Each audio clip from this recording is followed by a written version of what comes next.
Hello everyone, welcome to watch my video. In this video, I'm gonna show you how to price a floater with default risk, which is basically corporate floater, as well as how could we find out the discount margin for the floater with default risk. So there are two steps. The first step is to develop the binomial tree from the power curve. I believe we are quite familiar with this step. The second step is find out the credit valuation adjustment. So let's start with this tree, binomial tree. For t equal to 1, we know that it just equals to spot rate equals to the par rate. For second year, we have two possibility or two scenario. First scenario, the interest rate are gonna increase, gonna be higher than 7% with a probability of 0.5. There's also 50 chance that the interest rate are gonna be lower than 7%. And we need to use the solver to identify what's the rate gonna be.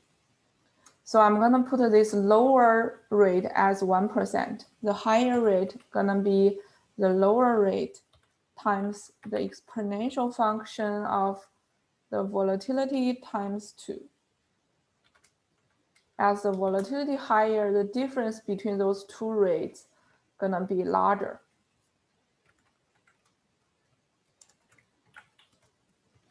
For year 3, it's the same.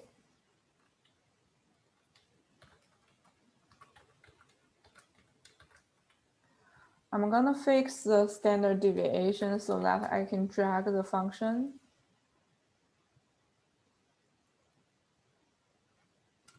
Here I put 100%, that's also fine. As long as the relation is correct, that's fine. So you can just put random numbers.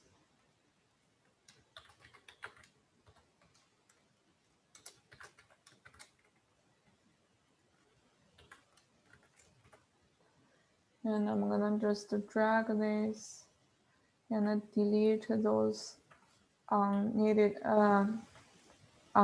cell, unnecessary cell. And then we start from year 2. Year 2, the cash flow gonna be 8 and 108. As the par curve, the price is gonna be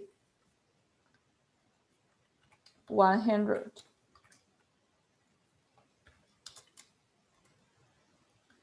I'm gonna fix the cash flow so that I can drag this. The undiscounted cash flow gonna be the 50% chance plus the cash flow with a higher interest rate. And the 50% chance is a cash flow that is lower interest rate, and plus the cash flow coupon rate here. And then we discount it one more time. Actually, just discount it, not one more time.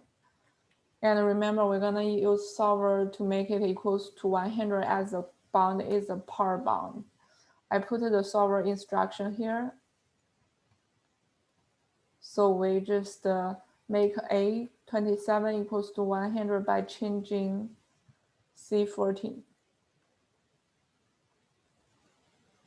So year 2, year 2 is all set. Year 3, again, we discount the last year cash flow. We start from last year and do the backward. You're gonna see some awkward numbers because the rate is extremely large. But after we apply the solver, it will be fine.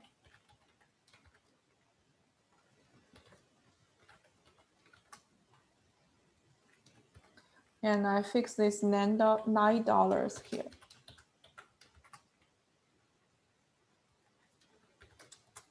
Just want to make sure it's correct.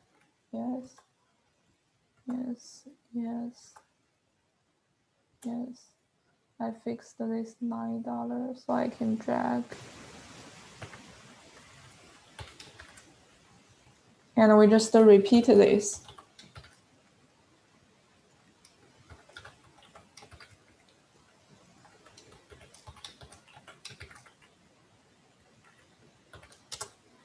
And again, we're gonna make this equals to 100. F20 equals to 100 by change D15.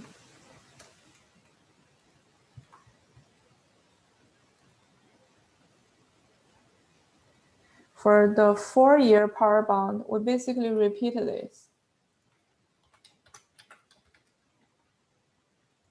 I'm gonna again fix this cash flow so that I can drag the formula instead of type it one by one.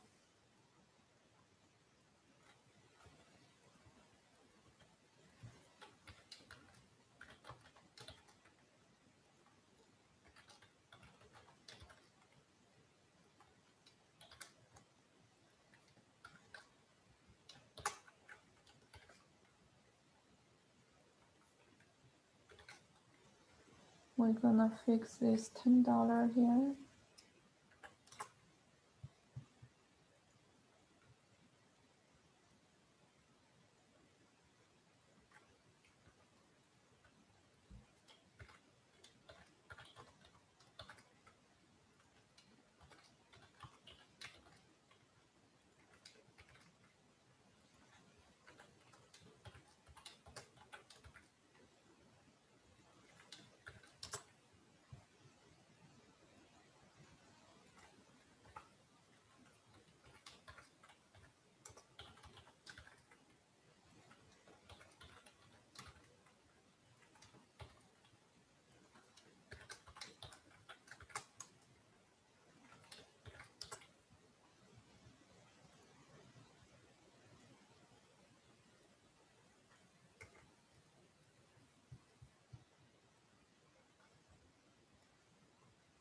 So that's the binomial tree. And the next step, we need to find out the default free floater with this quoted margin of 100 basis point. We want to find out the price of this one. So first, we need to identify the cash flows. So basically, the cash flow is the rate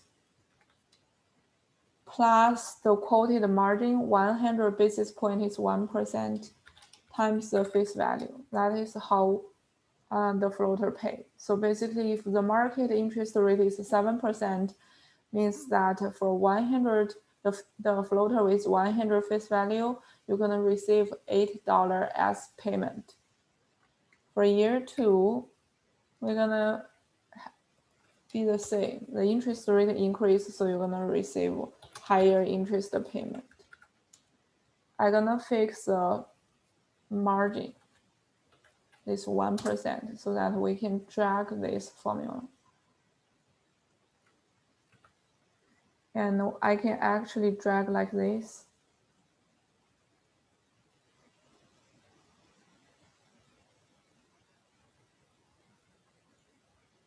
So I will delete the unwanted for cells.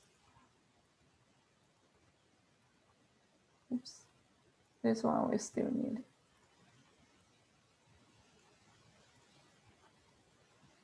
And remember for the last year, we need to add 100, that's a face value.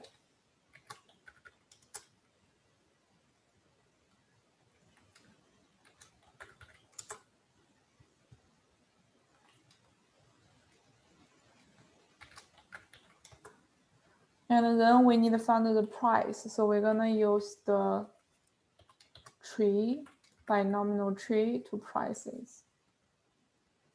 Floater, default free floater.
Actually, this can be dragged over here.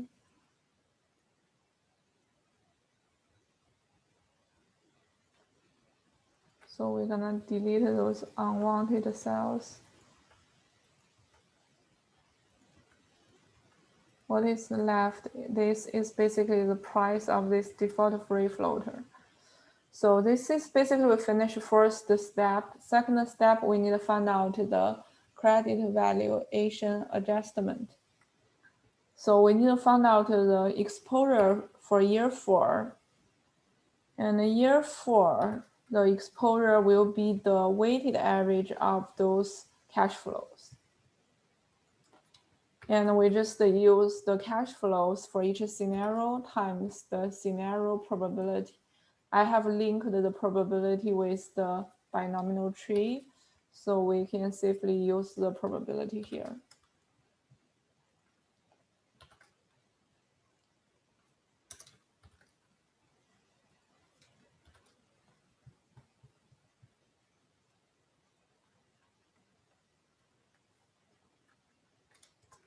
So this is the exposure for year 4. For year 3, we're gonna use the discounted value times the probability. Remember this 186, this is actually the discounted value of 117.8. So they do not allow me to choose a cell. Let me just type in.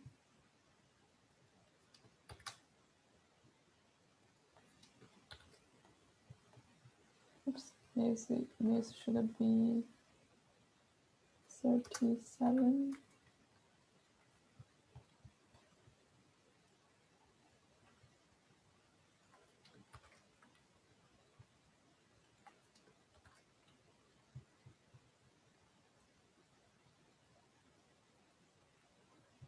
And then we need to add the expected cash flow. So it will be cash flow times the corresponding probability.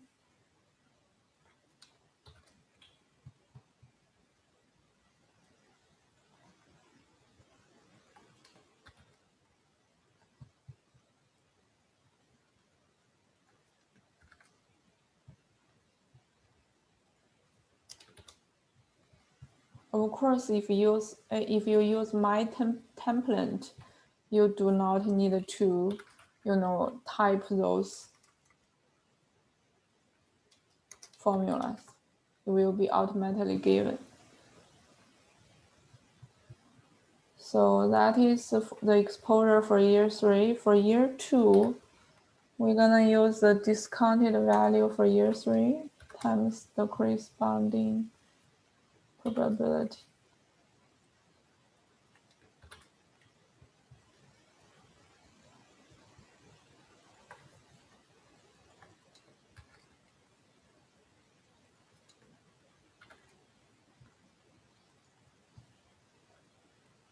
And then plus the cash flow.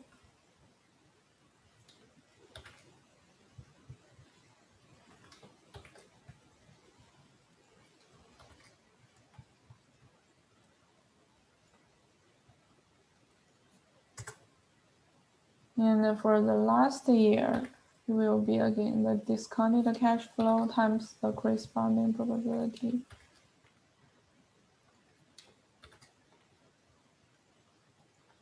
And then plus the cash flow. Okay, so the recovery rate gonna be 75%. It's quite large. So basically, if it's default at year 1, we can recover 70% of the exposure, which is 82.85. And we just drag this. And the loss given default gonna be the difference between exposure and recovered value. And finally, the probability of survival for year 1 is gonna be 1 minus the default rate. For year 2, year 3. So probability of default for year 1 is gonna be the default risk. For year 2, it's gonna be the first year survival probability minus the second year survival probability. And then keep going.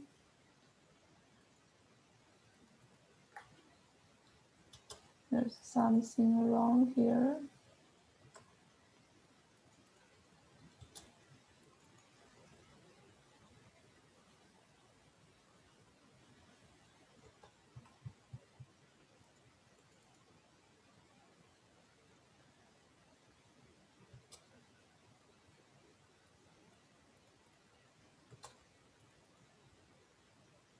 Okay, so we need to fix this. Otherwise, the probability of survival is too small for year 4, given the default risk is just 1.5%.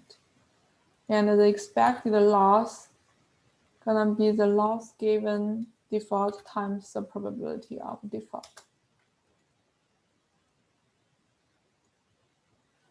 And the discount factor will be 1 divided by 1 plus the spot rate to the power of 1. Right?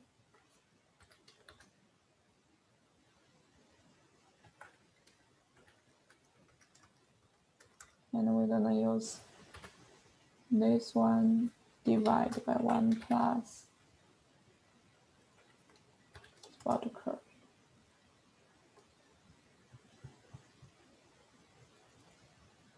Let me double check this. It will be, let's just use the original one.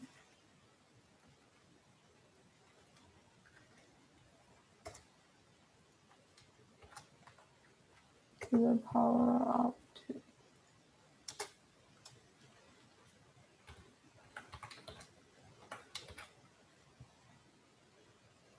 The power of 3.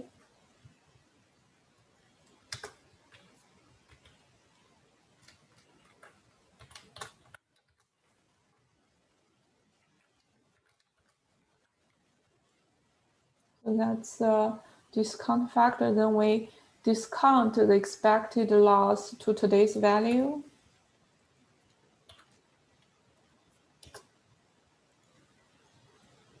And sum it up. That's a credit valuation adjustment. So the floater's price gonna be the default free floater price minus the CVA. This is a floater price, the floater with default risk price. And next we're gonna find out the discount margin. So here I just link this tree to the floater spread so that we automatically get this binomial tree. And the cash flow is from default free floaters. So it's also linked directly to the numbers from this floater sheet. And this one, here it's the price of these floaters. So basically here, we just discount it with this tree. But the tricky thing is that we have a discount margin. So we want to make the tree add discount margin to discount the default free floaters so that cash flows, so that we can get the bond price equals to the default, the floater with default risk price. So here I put the discount margin here equals to 0, but we can put it as 1. So you can see the tree gonna be the 7% plus this discount margin. So basically each node of the tree gonna add this discount margin. So this is a new tree with the old tree plus discount margin for each node.